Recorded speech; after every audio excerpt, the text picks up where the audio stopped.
get up and get it together. Knew one day it would be better. No, I can't struggle forever. Plenty days I was in the past, man.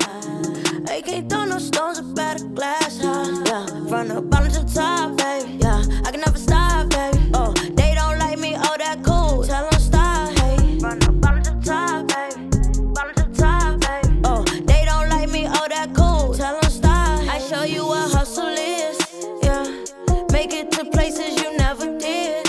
Yeah, diamonds come from pressure. I've been shining since. Oh, I had to pick up the pieces. I couldn't settle with decent. I'm bringing sand to the beaches. I went through hell for a reason.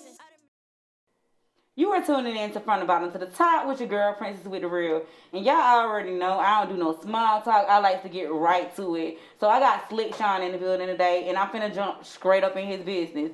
So Slick, let's just start out with, did you grow up in a single parent household, or did you have both of your parents?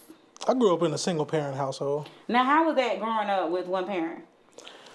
You know, it was, as a young man, young boy trying to go to be a man. It was difficult, not having my daddy around. For the main part, he didn't really take time to be in me and my sister's life. But I did have an uncle.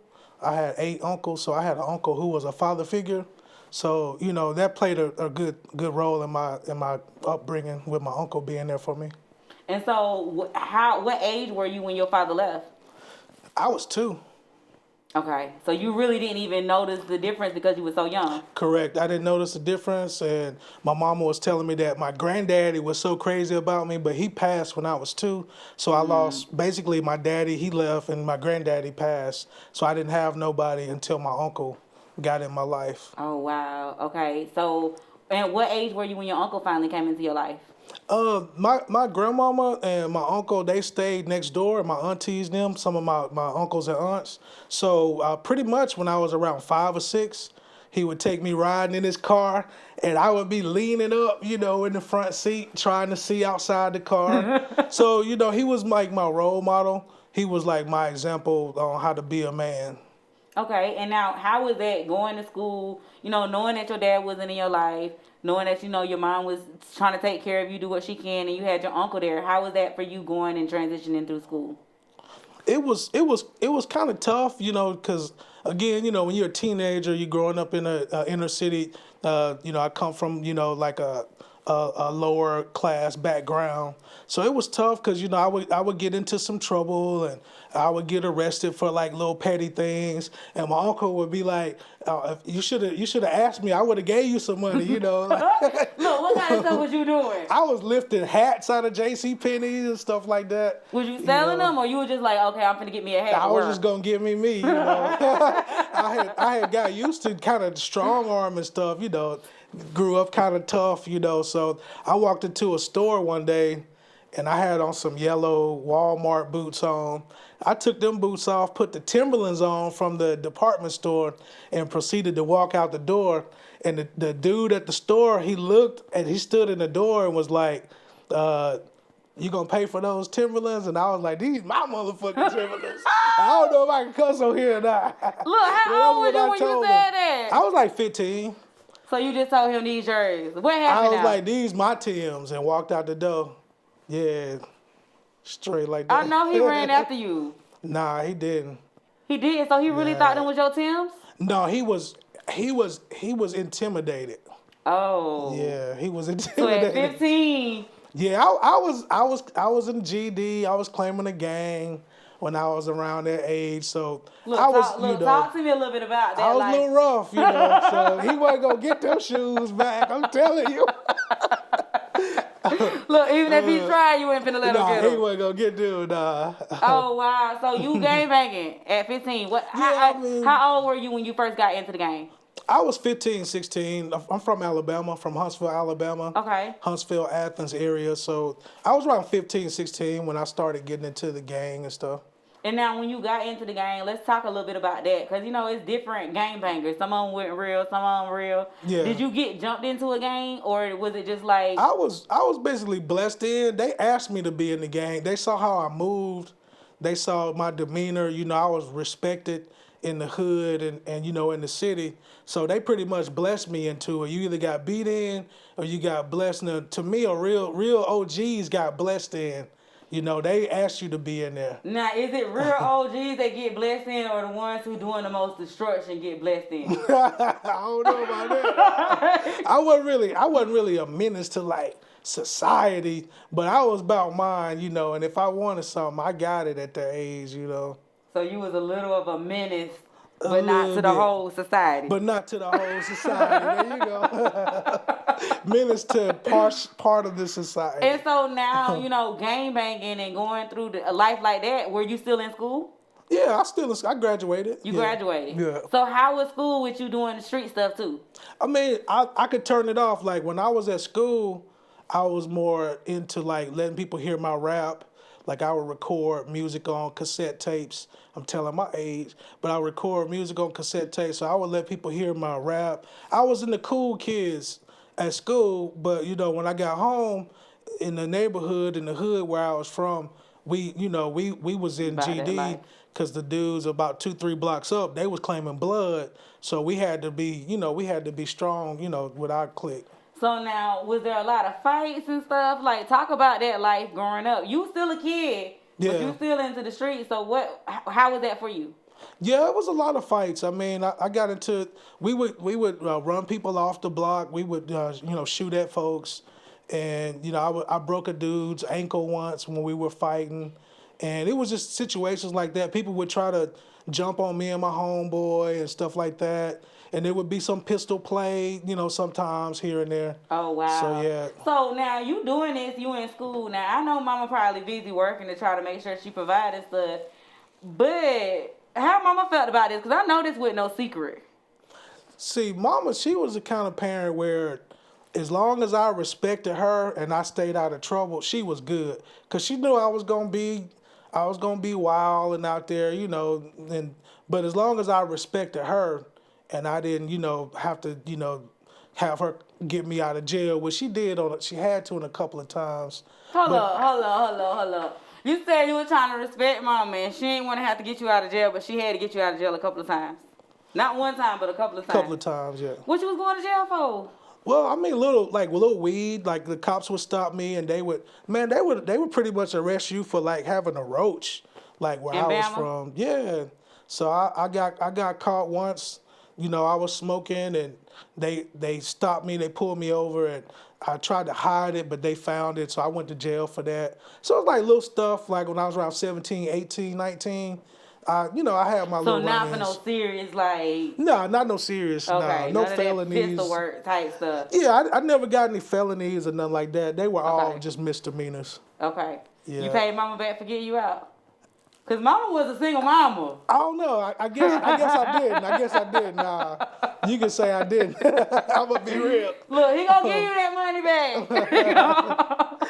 back. So after that, like, you went through high school, you graduated. You still was in the gang when you graduated? So when I graduated, I was still in the gang because I graduated at 17. I probably started drifting away from the gang around 22. Okay. I started, you know, wanting to have like a girlfriend, you know, a real life, not outside of the streets. So you said you graduated at 17. Hold up. Yeah.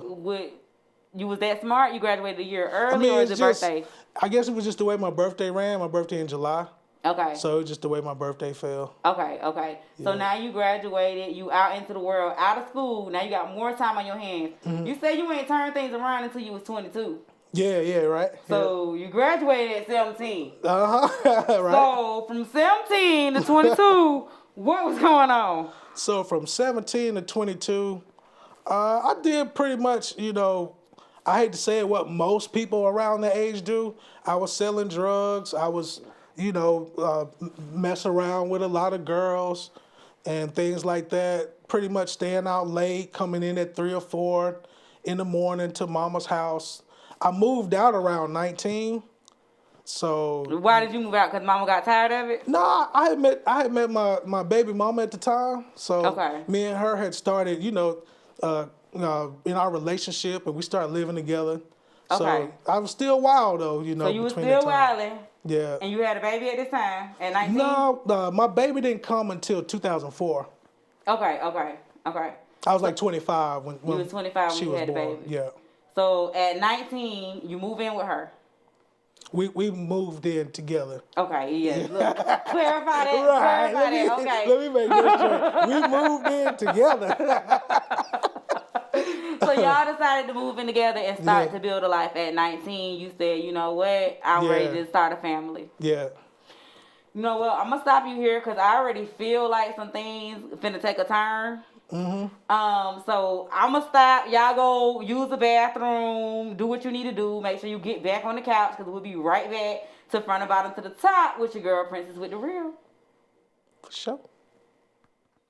You are back to front and bottom to the top with your girl Princess with the real. And as you see, I ain't really been drinking my blissfully drunk cocktail as much, but I'm sipping it in between. You know, I'm just, trying to keep my mask on, trying to practice this awareness with COVID. But let's jump right back into this interview because I already know things finna get juicy. So, you moved in with your girl.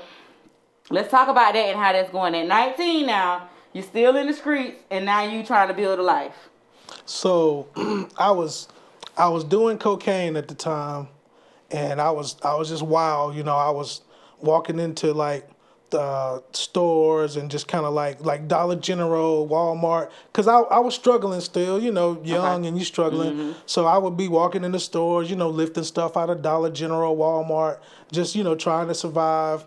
And I started with, rapping. I was rapping around with a group around 17, 18. So we were performing with groups like, we would open up for groups like Lil Jon, the East Side Boys, KP and Envy, Kilo Ali, Okay. So we had a nice Y'all had run. some stuff going. Yeah, we had a group called Cosa Nostra.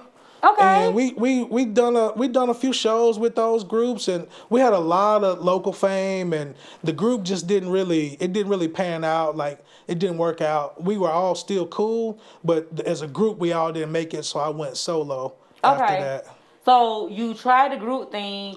Do you just feel like y'all all just ran different courses? What was it that stopped the group? I feel like we was all in different places in life. Like I was in one place. Like when we were younger, we were like click tight, and we were still becoming men. And once you started getting a little older, you started like doing different things in life, and it just didn't pan out the way our lives was going at the time. Okay, so now you put the group behind you, and now you're doing the solo thing. At this time, you still doing the street life? So I was still technically doing the street life up until my last arrest, which was in, I guess I was like 27. So that was my last arrest. So I was still doing the street life until then, because my daughter had been born when I was 25, and I still was kind of drifting. But I got arrested that last time, and I was thinking about my daughter, and I was thinking about this ain't the life that I really want. I want to be able to be there for my daughter and be around for her. Mm-hmm. So I stopped. I put the street life behind me then. Now, in regards to the drugs, let's talk about that and where you got started at with the drugs, because I know they always say marijuana is the gateway. Mm-hmm. So let's talk a little bit about your transition through the drugs, and because I like to know what you still doing currently. I'm still doing currently? Yeah. Oh, I still smoke marijuana. Okay. I hadn't done coke in 19 years. I think this is year 20. This will be year 20 in August. Because I did it for like a year and a half. Okay. So what made you, did you transition from the weed to the coke? I mean, I did, but I don't feel like it's the gateway drug. Okay, that's what I wanted to hear. Because there's a lot of drugs out there, Yeah, it is. I mean, you can go from, I know people that don't smoke no weed that, they'll toot all day, Yeah. Oh, yeah. It's just like that. So now, how did that affect you in your being as far as, doing everything you need to do throughout the day? Because, people be like, oh, coke heads do this. Mm-hmm. But everybody function differently with it. So how were you functioning? I was more on the aggressive side. I was really aggressive. Oh, wow. I only felt normal around other people that did the coke with me. So it was like something where I kind of was like disassociating from society. So if you ain't do coke, I ain't talk to you. Right, like if you wasn't in my clique of people that did it, like even if we was cool, if you wasn't down like that, then I wasn't really rocking with you at the time. I spent a lot of money, and I felt like, it did kind of make things more, tough on me. being on that and spending money and just having those issues with it. And So so I were put you it down. losing people? Huh? Were you losing people like that cared about you because maybe they was trying to convince you to stop or? No, I wasn't really losing nobody because I hit it well. I mean, Okay. didn't nobody really know I was doing it, but the people that I did it with. Okay. So I was really. I think my mama, she may have caught it one time, and then she had a talk with me like not to be doing that, and I think that was part of what. Made you. Because I was still living with my mama, and then I moved out, and then it was just the talk that she had with me that made me want to, kind of stop doing it. So I guess my next question is with drugs or a lot of vices that people use, it's like you was introduced, you was around people, you saw it. Like what introduced you to that? I don't know. I guess it was curiosity. Okay. That was the main thing because I knew what it was, and when I was like a little younger, I had, sold crack a couple of times. So I knew what it done to people. Mm-hmm. And, I knew that cocaine was like a level above crack and, more higher society people would do that. So like when I started getting into it, it was like, it was cool. It was cool at the time, it was Okay. It's around 2000. 3 6 Mafia was hot Everybody then. was, yeah. Everybody. I ain't gonna say everybody was doing it, but I mean it was A lot of people. Right, a lot of people was getting keyed up. So it was just like I don't know. It was like a trend, and a lot of people that they never did get out of that. Yeah. And I saw it damage a lot of people's lives. And that's what I want to discuss. You say you were doing it for a year and a half. Yeah. No one really even knew you was doing it, so you weren't one of those people who was like fiending and going to borrow money all the time and stuff. Like where you Right. No. Okay. No. So and after a year and a half, you just cold turkey quit. Like how did that go? Yeah, I cold turkey quit. Like one night, me and some homeboys, we had went to another mutual friend, and we done so much coke that night that I was like, I'd never get this high. So I just stopped. Oh wow. We done like we probably done like a quarter ounce or something like that. Okay, so somebody introduced you to a night of too much. It wasn't really too much. It was just the fact that I was like, it was cool, it was fun, but I was like, I'll never really get that high again. I don't want to be chasing that. Okay. So, it's a lot of money you're going to lose trying to chase that. And now how was that? You quit cold turkey, but was there any moments where it was just like it was hard to not go back to doing it? Like what did you do to stay off of it? It was no moments that was hard for me. I knew it was something that I didn't want in my life, so I just stopped. I just quit. Wow. Yeah. You don't hear that from a lot of people. A lot of people say they go through a lot of stuff to quit. Yeah. Especially with cigarettes, people go to wearing patches and all of this stuff to get off of it. Patches and everything. What got me off of cigarettes is I went from Newports to Black and Miles, and then the Black and Miles started giving me headaches. And I just I didn't want to feel like that, so I stopped smoking the Black and Miles. Yeah, I did the same thing. Yeah, okay. Now just strictly 420. Strictly 420. So now you transitioning. Now at this time, are you still with your baby mama? Me and my baby mama were together until my daughter was like 2 or 3, and we broke up. Okay, so what happened with that? It was more or less. I felt like we were trying to force the relationship because of the child. Yeah, because of the child. Now we both wanted my daughter, but it was like, I guess I felt like our relationship didn't get to a point where I felt it needed to be, and I tried to talk to her about it, but I just feel like we just had too many differences.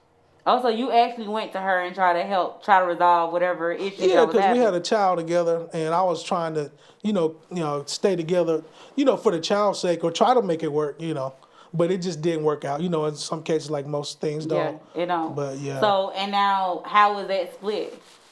It was tough at first because we had a custody battle, and I lost the custody battle, but I got joint custody.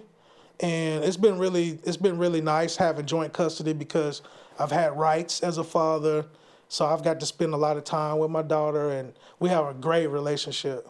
Okay, so but how was that for you, going through a custody battle?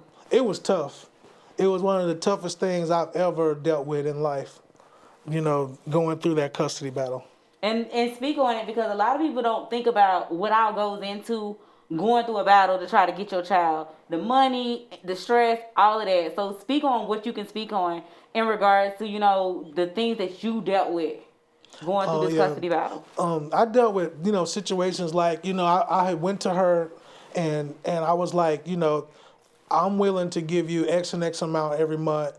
We don't have to really go to the folks and do the child support thing. But she did it anyway. And I went to court and I started paying the child support. And there was one time where I signed up for the child support, but I don't know what was up with the judge. For some reason, he didn't like me. He found some kind of way to throw me in jail for three days. He basically said I was in contempt.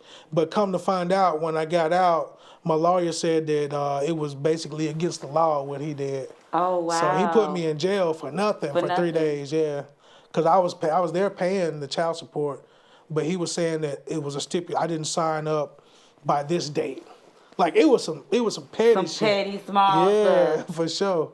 So they just wanted to make an example out of you. The courts do that with people all the time. Oh yeah. And it was just tough going through the court dates and not knowing if I'm gonna have my daughter's custody or whatnot. But things turned out for the better. I got joint custody. So, we both were sharing and our relationship improved. Okay. So now me and her mom, we have a good relationship. So it's really y'all good. was better as co-parents than in a relationship. Yeah, for sure. Yeah. Okay, look, I'm going to stop there. I'm going to stop on a good note this time. We're going to go to commercial break here. We're going to transition into, what it was like after the custody battle, after he started transitioning more into his life as an adult, and where he is now in life. I'm going to have him leave y'all with something. So, go get your water, go to the bathroom, whatever you need to do, but get back to that couch, that floor, wherever you at, and be prepared to tune back in to From the Bottom to the Top with your girl, Princess with the Real. We are back, and I'm about to jump right back into it real quick, fast, and in a hurry, because I want to get as much of this story as I can get. So now you done went through the courts. You done got joint custody. Y'all doing better in y'all relationship. So let's talk about your life and transition after that. So after that, I basically started working with Xfinity and doing customer service on the phone. And I'm still working with them. I still work with them, retention and billing. But that's just I call that my side job. That's your side hustle. That's my side hustle, you know what I'm saying?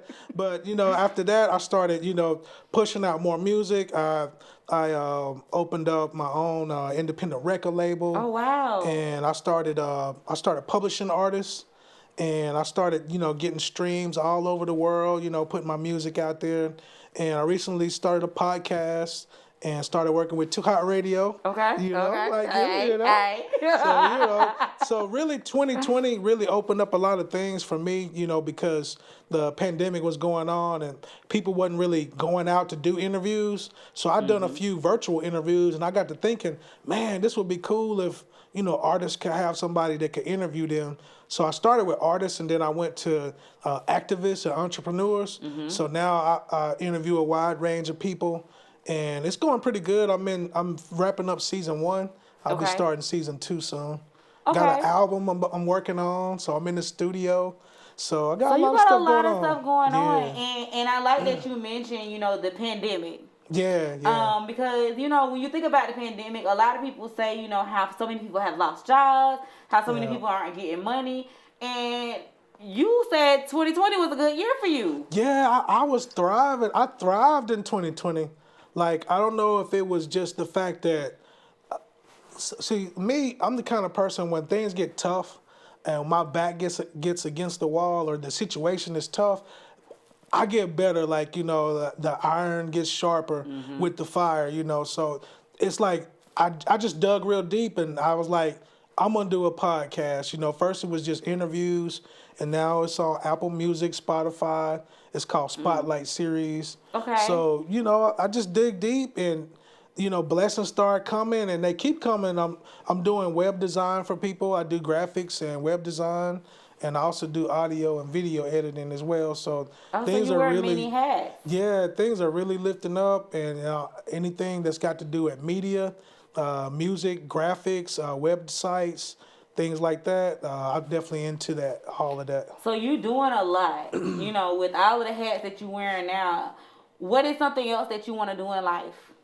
One thing that I really want to do, and this is something that's like a really passion of mine, I want to be a podcast producer.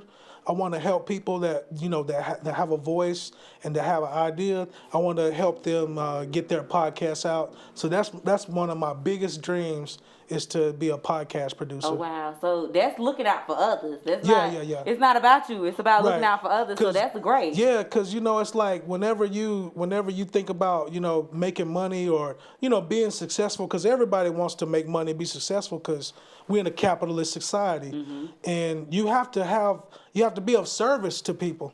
So that's how I looked at it. I was like, I'm not gonna look at it like what can I get out of somebody. Is what can I give somebody that they see value in to what I'm offering to give them. For those services. I love that. I think that is so important. More kudos to everything that you got going. I hope it's really blessings because of that. Because I believe that in this world, a lot of people are selfish. And it's all for self. When they're creating new products and things that they're doing, it's just for their self-growth. Right. You're right. So the fact that you are trying to not only grow yourself, but looking out for others is how you growing yourself. Yeah. That's very inspiring. Yeah. So what made you, want to get into that? For many years, I've been delved into music, video, entertainment. It's just something that I love. I started writing poetry at the age of 13. I was performing at the age of 16, 17 on stages. And, it's just the fact of just helping people.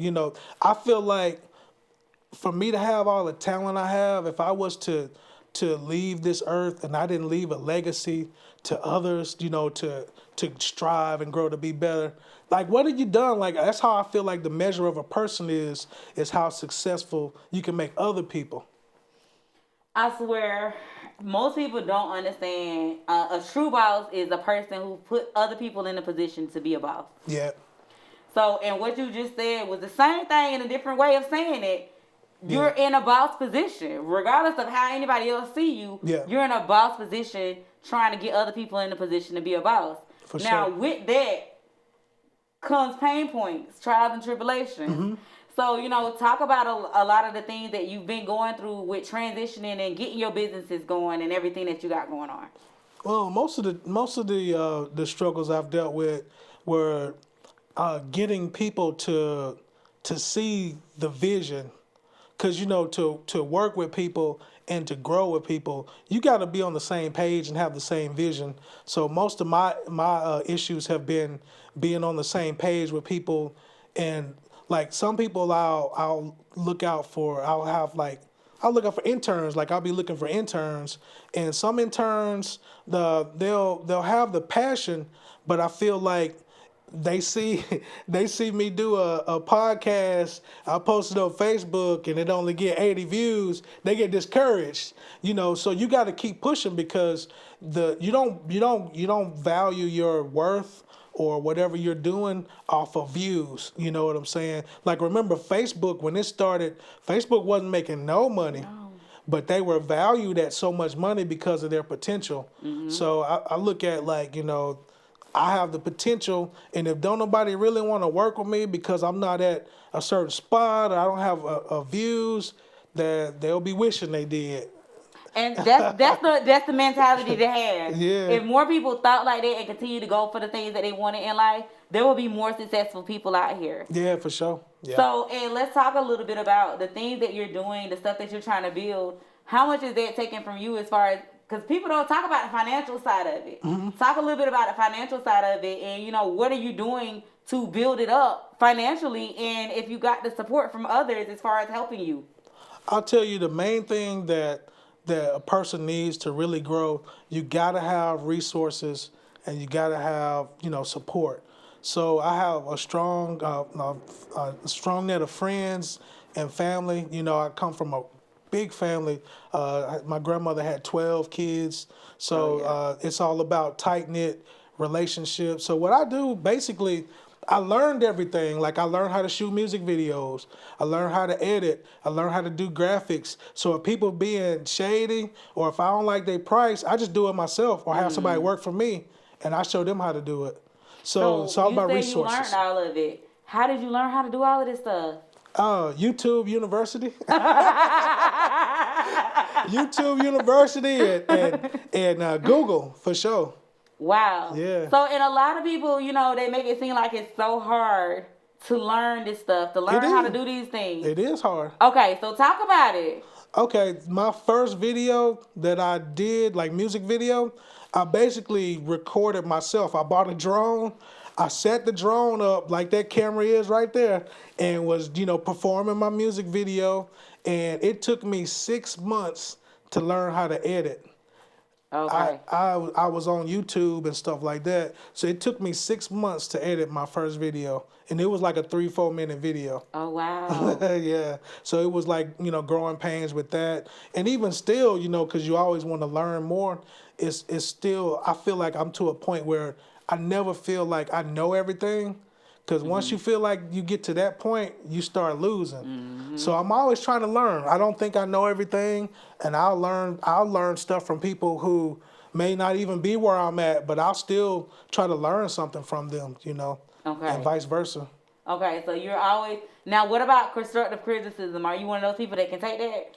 I can. As a matter of fact, I was in Clubhouse, and I played one of my songs called Thick Thick. And, it's more, from the South. So it's like it's a Southern song. And in that Clubhouse room, the DJ was from Jersey. And shout out to Big Seven. The DJ was from Jersey. And the other people that was like doing the critiques, they were from up northeast as well. And when I played my song, they was like, bro, it's trash. Oh. And then one dude was like, oh, it's catchy though,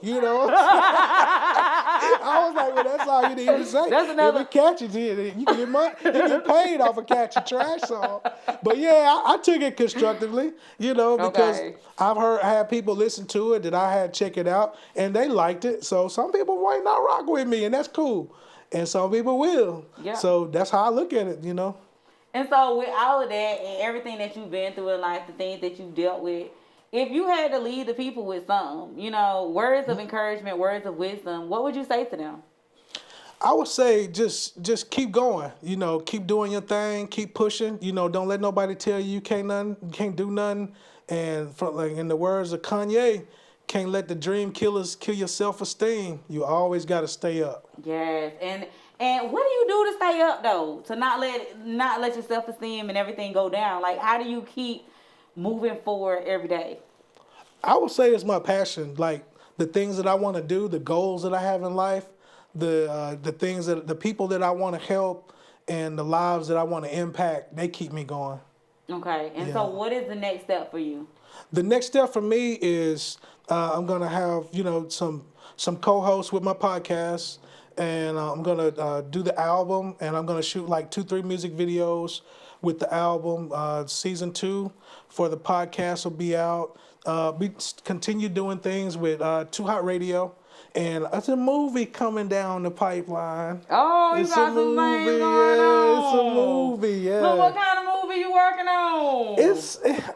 I'm gonna put it like this.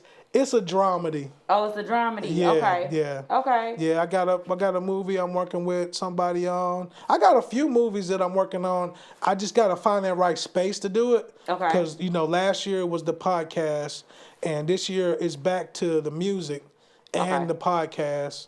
So it's gonna fit in there. Transition through. Look, when that movie transitions through, look, I'm here. Yeah. I'm here. I'm gonna hit you up. For sure. But so I appreciate you for coming through, and what I want you to do is lead the people with, where they can find everything that you got going on. I want you to plug everything that you got going on as far as your social medias, your websites, whatever people can find what you're doing. Okay. All right, so my OnlyFans is... Oh, what? I'm joking. They like, cut. Nah, I ain't got no OnlyFans. But On Facebook, it's Slick Shawn, SlickShawn. On Facebook, my podcast is Spotlight Series. On Instagram, I'm slick.shawn.1. On Clubhouse, I'm Slick Shawn. On Twitter, Slick Shawn.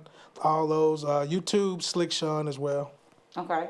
And music and everything else, where they can find that at? My music, you can find my music again at Slick Shawn, and Shawn is SHAWN. You can find it on Spotify, Apple, Tidal, all the streaming apps, and on YouTube as well. And also, go to the website, man. My website is realslickshawn.com. That's RealSlickShawn.com. I got all my stuff on there, all my videos, all the new songs, and even got some teasers on there too.